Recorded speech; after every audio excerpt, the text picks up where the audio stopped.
어려움도 있고 힘든 일, 또 기적과 놀라움을 금치 못할 상황들을 체험하기도 했습니다.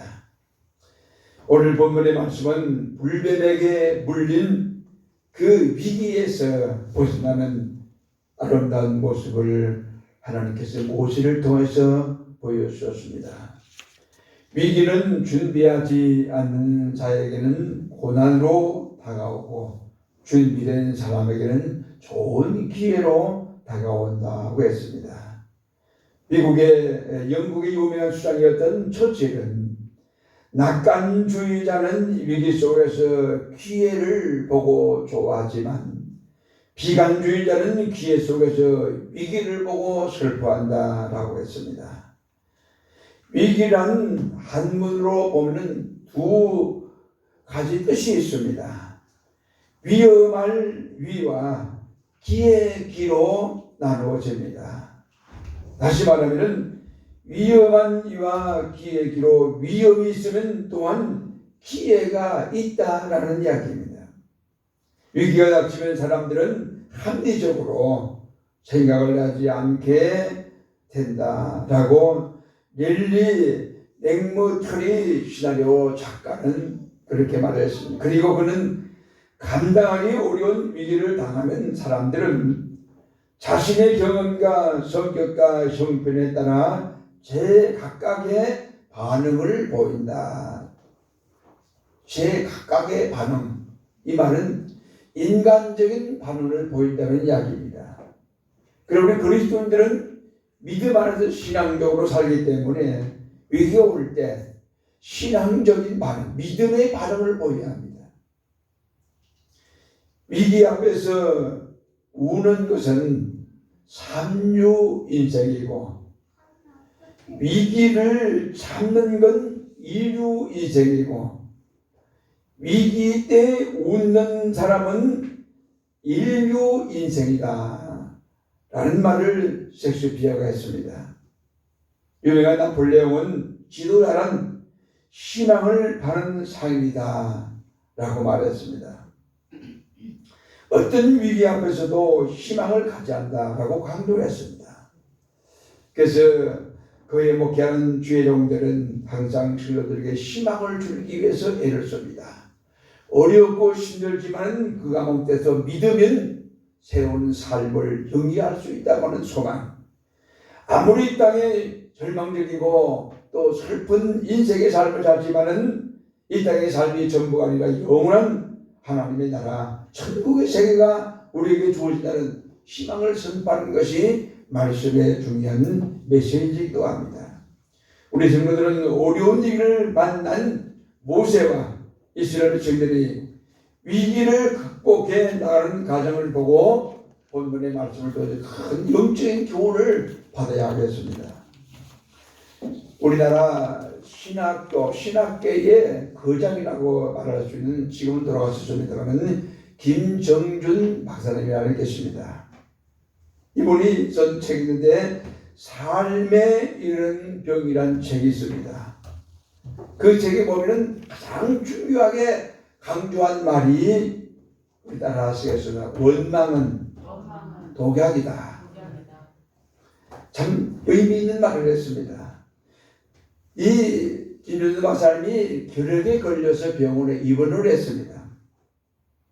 그 당시만 해도 결핵에 걸리면 참 어려웠어요.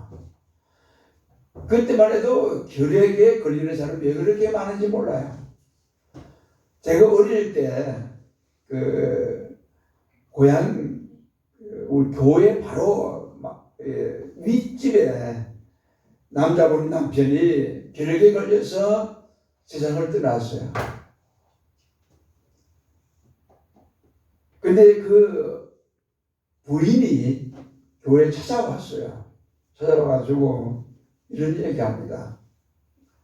우리 남편이 죽었는데 결핵에 걸려서 죽으면 혈액이 몸에서 빠져나와가지고 사람에게 옮는다는데 교인들은 그걸 걱정 안 하니까 우리 남편을 좀 살펴달라고 교회 와서 교육자에게 그런 얘기를 한 거예요.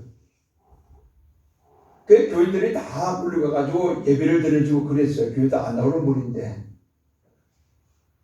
예수 믿는 사람은 교회에 안 걸린다고 그때 당시 그 마을 사람들이 생각을 한 거예요. 그 당시만 해도 결핵에 걸린 사람이 왜 그렇게 많은지. 그리고 여러분 성도들 결핵 시즌을 만들어가지고 사람들이 그걸 사고했던 그런 기억이 납니다만 이 김준성 박사님도 결핵에 걸려서 병원 이유를 냈어요. 결핵 병동이 따로 있었습니다. 결핵 병동에 있는 사람들이 할 일이 또 이 목사님도 그 병동에 입원해서 할 일이 별로 없었어요. 그 매일 죽어가는 사람과 사는 사람이 있었어요. 이 사람들을 이 김 박사님이 관찰을 한 거예요. 가만히 보니까 결핵에 걸려서 원망하는 사람은 일찍 죽고 감사하는 사람은 살아난다는 것을 보게 된 거예요. 그래서 결핵 병동에서 죽고 싶으면 원망하라 라는 그런 말이 유행처럼 번졌다고 합니다. 결국 원망하는 사람은 다 죽었다고 했다. 김 박사님은 절대 원망하지 않고 오히려 감사한 마음을 가지고 결핵 걸린 사람들을 섬겼대요. 도와주고. 그랬더니 하나님의 건강을 주셔가지고 하나님 말씀을 전하고 신앙생활을 가르치는 훌륭한 교수가 되었어요.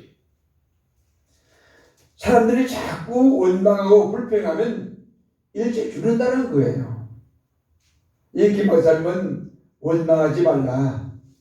오래 살려면 원망하지 말라라고 강력하게 주장을 했어요.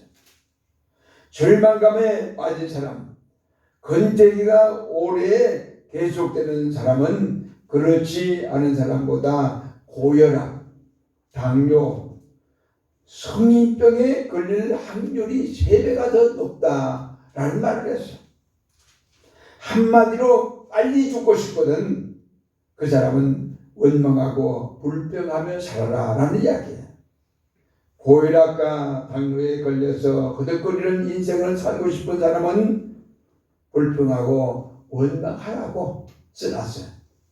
그렇습니다. 우리는 이 말을 참 귀담아 들어야 합니다.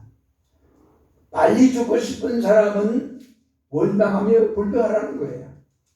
내 가정과 교회가 빨리 무너지기를 바라는 분이 있다면, 내가 다니는 회사가 망하기를 바란다면 원망하고 불평하라는 이야기예요. 회사에도 불평하는 사람들이 많으면 그 회사가 잘 될 리가 없어요. 끊임없이 원망하고 실패를 하면서도 그 발걸음을 멈추지 않는 하나님의 역사가 있습니다. 우리가 분명히 기억해야겠습니다. 우리가 원망하고 불평할지라도 하나님의 구원의 발걸음, 하나님의 구원의 역사는 결코 멈추지 않는다는 겁니다. 성경에 말씀하고 있는 광야 여정을 살펴보면 놀라운 사실을 발견해요.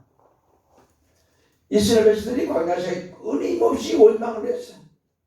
끊임없이 불평을 했습니다. 하나님을 원망하고 모세를 원망했어요. 그러다가 실패하기도 하고. 근데 그렇게 끊임없이 원망하고 실패를 하면서도 그 가나안 땅을 향해 나가는 구원의 발걸음은 결코 멈추지 않고 가나안 땅을 향해 계속 걸어갑니다. 40년 동안 지그작으로 왔다 갔다 하면서 그들의 목표가 어디입니까? 가나안 땅이었어요. 여기에 복음이 있습니다. 우리가 지금 코로나라는 이 일곱 때문에 어려움을 당하고 힘든 일을 당하고 많은 사람들이 죽고 또 많은 사람들이 염려 걱정하지만, 그러나 하나님의 구원의 역사는 계속되고 있다는 이야기예요. 하나님의 역사는 흔들림이 없어요. 이게 바로 복음입니다. 이 땅 위에 환난과 곤고가 많고 괴롭이 많고 죽음의 역사가 우리를 어렵게 만들고 죽음의 그늘이 우리에게 들이온다 할지라도 하나님을 믿는 자들에게 천국의 소망이 있고 희망이 있고, 이게 복음입니다. 여기에 나를 향한 하나님의 은혜와 섭리가 있는 줄로 믿습니다. 하나님은 우리를 향해, 나를 향한 계획이 있어요. 그 계획에 따라 살아가면 우리는 돼요. 오늘 이후에 내일 어떻게 되든 상관이 없어요. 믿음만 가지고 있다면 하나님은 우리와 함께 하시기 때문에 천국의 소망에 붙다는 마음을 가지고 살아갈 수가 있다는 이야기입니다. 한 청년이 대학을 졸업한 후에 작은 오포상을 이제 개업을 했어요. 그리고 하나님 앞에 이렇게 기도했어요. 하나님, 저를 도와주십시오.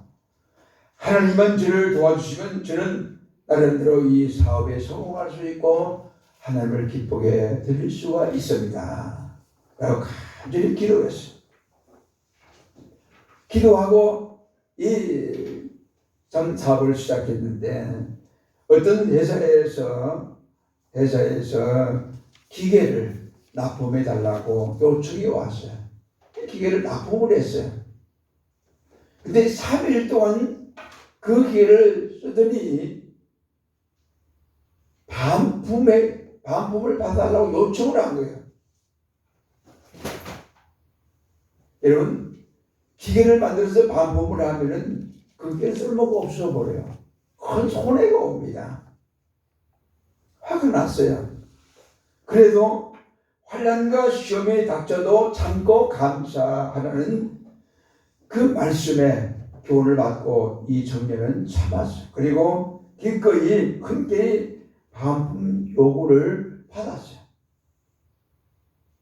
그는 하나님께 다시 기도했습니다. 하나님, 더 좋은 것을 주시려고 하나님이 역사하시는 거죠? 그랬어요. 그리고 직원들에게, 많지 않은 직원들에게 이렇게 말하고, 하나님께서 무슨 좋은 것을 주시려는 것 같다고 웃으면서 그 반품을 받아들인 거예요. 여러분 놀라지 마세요. 그런데 얼마 안 돼서 정말 좋은 일이 벌어진 거예요. 반품 요구를 했던 그 회사에서 더 크고 더 비싼 기계를 만들어 달라고 요구가 온 거예요. 할렐루야. 그래서 그 사업은 날로 하나님이 축복하셔서 번창하기 시작한 겁니다. 그래서 너무 감사한 거예요. 이 청년은 물질을 통해서도 하나님께 감사를 했어요.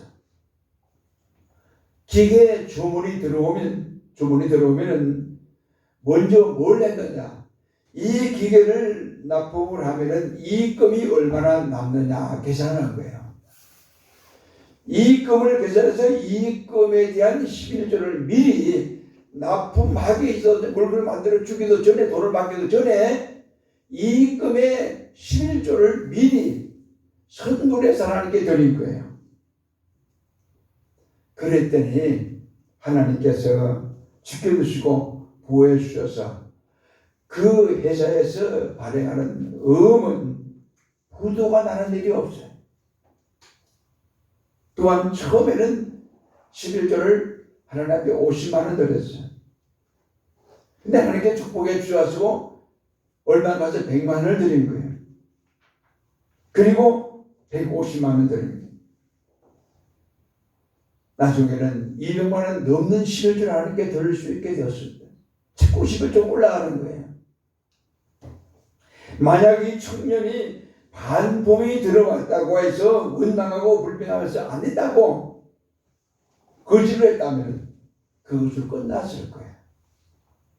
근데 감사와 기쁨으로 가니까 생각지도 못했던 일들이 벌어지고 하나님이 축복해 주신 거예요.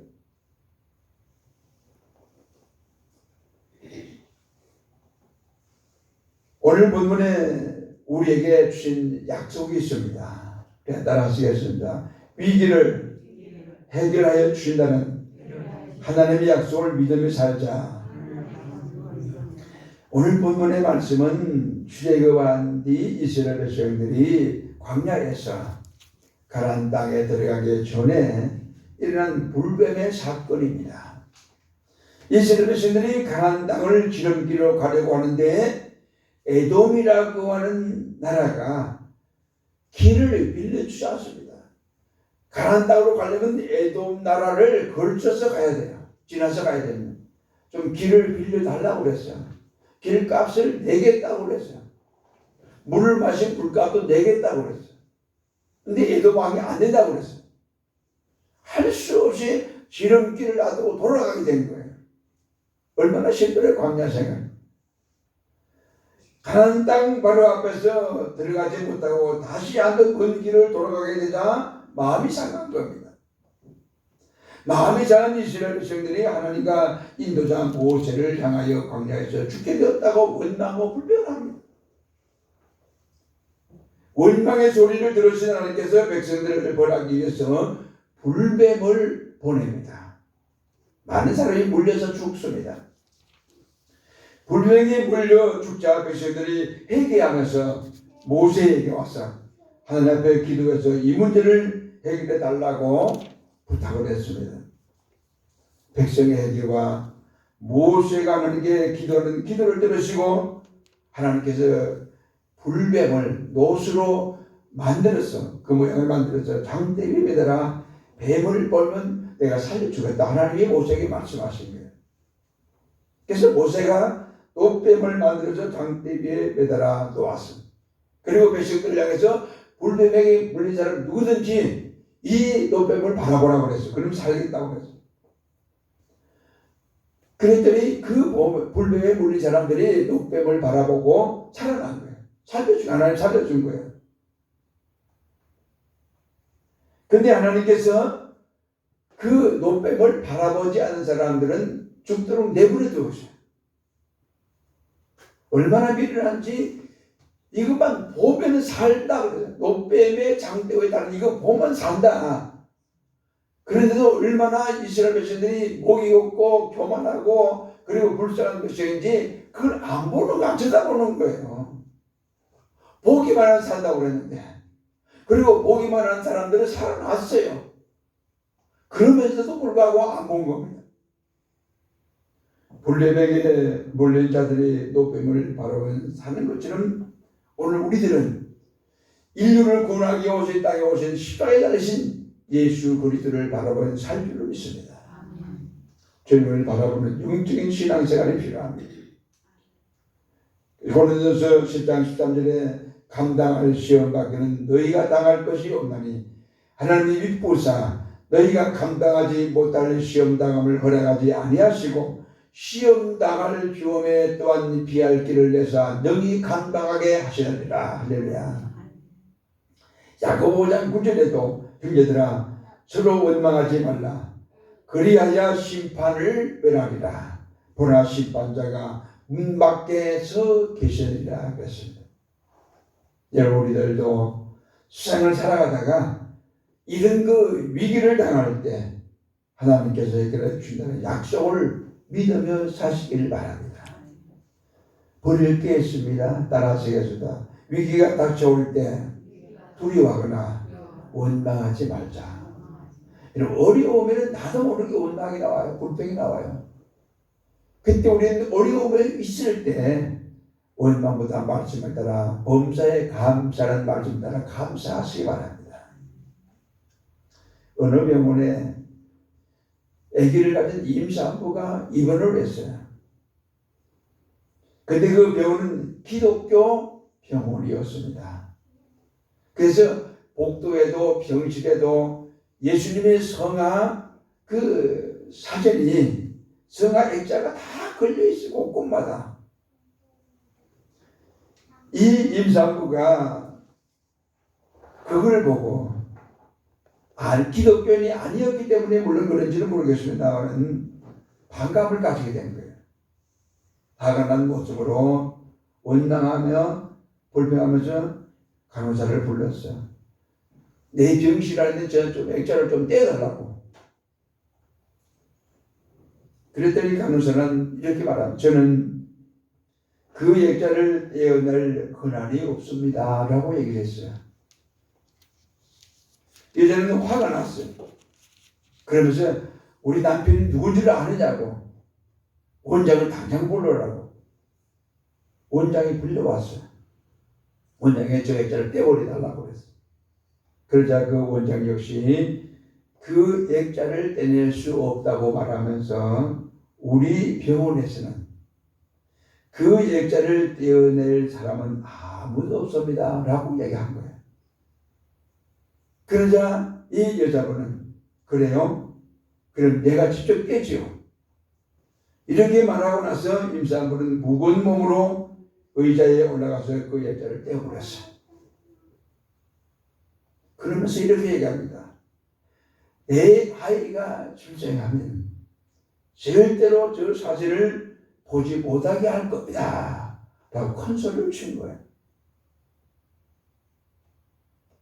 드디어 기한이 되고 시간이 되어 때가 돼서 이 임산부가 아이를 출산을 했어요. 그런데 이 아이는 영원히 예수님의 얼굴을 볼 수가 없게 되고 만 거예요. 왜냐? 장님으로 출생을 한 거예요. 끔찍한 일이고 엄청난 일이에요. 예수님의 사실을 싫대요. 우리 아이를 보고 예수님 사실을 볼 수 없게 하겠다고 큰 소리 친 거예요. 이런 위기 앞에서 원망하다가 심판받는 일이 우리에게는 결코 있어서는 안 됩니다. 어떤 위기가 와도 말씀에 순종해서 해결을 받는 여러분 되시기를 축복합니다. 취할 게 있어요. 따라서 위기가 올 때 하나님 말씀대로 주님께 순종하도록 하자. 이스라엘 백성들이 불뱀에게 물려 죽어가게 될 때에 모세가 하나님의 말씀대로 노뱀을 만들어 장대에 매달자 백성들이 바라보았어요. 하나님은 어느 때나 위기를 당할 때, 어려움을 당할 때 하나님의 백성들을 하나님의 말씀에 순종하는 자들을 찾아서 그 위기를 해결해 주시기 위해서 기뻐하시는 줄로 믿습니다. 한 청년이 미국 뉴욕 한 변두리에 있는 식당의 보조원으로서 임시 직원으로서 취직을 해서 일을 했어요. 이 청년이 식당에서 일하는 목적이 하나 있습니다. 목적이 뭐냐? 내가 이 식당에 돈을 벌어가지고 오토바이를 사야 되겠다.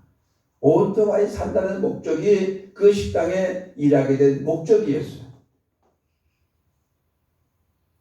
그의 마음은 항상 이유를 알 수 없는 마음에 자꾸 분노가 나는 거예요. 자신도 모르게. 좋은 부모님을 만나서 벌써 성공의 길로 접어든 친구들을 생각하면 자기는 정말 한심한 사람이라고 생각을 하는 거예요. 그러면서 원망을 하는 거예요. 부모 잘못 만났다. 영업시간이 끝나면 휴게실에서 동료들과 어울리고 했는데 그들이 만나서 대화하는 대화 주제는 항상 비슷했어요. 식당의 총 지배인에 대한 불만과 불평이 많았어요. 그리고 손님들은 흉을 보는 거예요. 이런 손님, 저런 손님, 그 손님 어떻고 이런 손님 흉을 보는 거예요. 그리고 다른 동료들에 대한 불평이 주된 화제가 되었어요. 계속 그런 얘기를 주고받는 거예요. 근데 이 청년이 어느 정도 식당에서 열심히 익숙하게 일을 하다 보니까 인정을 받는 거예요. 나름대로. 그래서 그 식당에서 승진을 시켜줬어요. 정식 직원으로. 그렇지만 오로지 이 청년의 마음은 빨리 이 식당에서 돈을 벌어서 그 오토바이를 사면 되겠다는 이 목표만큼 버리지 못하고 계속 그 마음을 가지고 있는 겁니다. 근데 어느 날 식당에서 사건이 벌어졌어요. 여종업원 하나가 그 까다로운 고객에게 실수를 했어요. 이 말다툼이 벌어진 겁니다. 지배인이 나서가지고 사과를 했지만은 소용이 없어요. 그 손님은 결국 무료 식사권을 받고 그날 음식값도 내지 않는 조건으로 해비를 보고 그 손님은 식당을 나간 겁니다. 문을 나섰어요. 영업이 끝난 후에 집에 있는 직원들을 다 불러 모아놓고 이런저런 이야기를 합니다. 심각하게 얘기를 한 거예요. 근데 종업원들 누구도 그 지배인의 말을 심각하게 받아들이는 사람이 아무도 없는 거예요. 근데 이 청년에게는 그날의 모임이 정말 중요한 계기가 된 겁니다. 이 청년은 집으로 돌아오면서 지배인이 한 말을 곰곰이 생각해 봤어요. 이 지배인의 말은 이런 것이었습니다. 세 가지인데, 고객에게 진심으로 감사하라. 고객이 우리에게 월급을 주는 것이니 그것만으로도 감사할 이유는 충분하다. 고객에게 진심으로 감사할수록 나의 미래는 밝아진다. 이 세 가지 중요한 이야기를 한 거예요.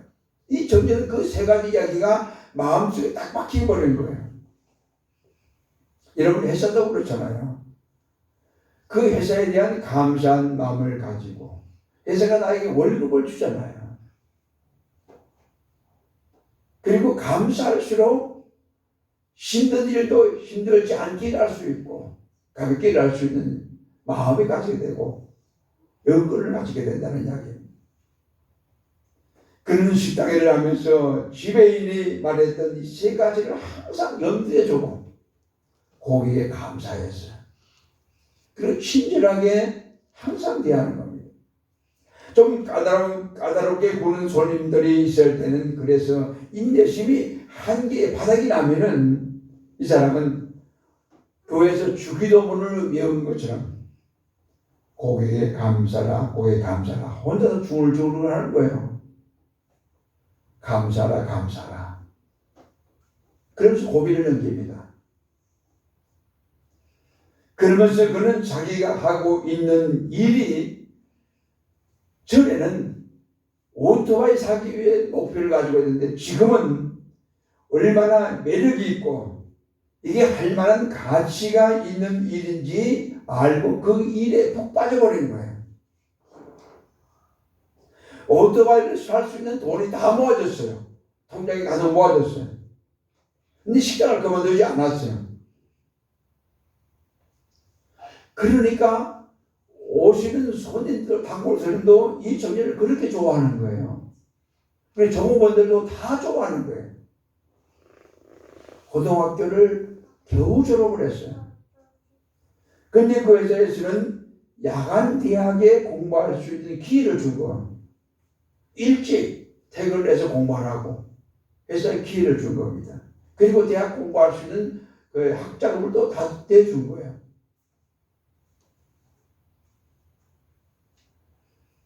결국에 그는 미국 전체 최인망을 가진 이 거대한 식당의 부사장이 됩니다.